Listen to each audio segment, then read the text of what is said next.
میں آج وہاں ہوں جس علاقے میں کوئی سہولیات نہیں ہے، لوگ آج بھی غریب ہیں، پینے کا پانی نہیں ہے، بجلی نہیں ہے، تعلیم نہیں ہے، سہولیات نہیں ہے، راستے کچے ہیں، اور وہ کرپٹ لیڈر جو ووٹ مانگنے کے لیے بہت تیزی سے دوڑ آتے ہیں مگر انہوں نے عوام کے مسائل کو کبھی نہیں سمجھا۔ یہاں پہ جو چیئرمین بنا دیے جاتے ہیں وہ کروڑوں کی پراپرٹیاں لے کر بھاگ جاتے ہیں، انہوں نے کبھی عوام کے مسائل کو نہیں سمجھا۔ یہ علاقہ ہے پاکستان، پنجاب، چوٹی بالا۔ چوٹی بالا وہ علاقہ ہے جہاں آج بھی غربت راج کرتی ہے۔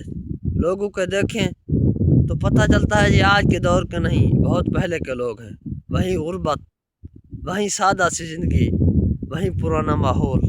خدا کے لیے میری وزیر اعظم، وزیر اعلیٰ شہباز شریف تمام سے یہ گزارش ہے کہ یہاں کے علاقے کے لوگوں کے مسائل کو سمجھیں، ان کو حل کریں۔ اللہ حافظ۔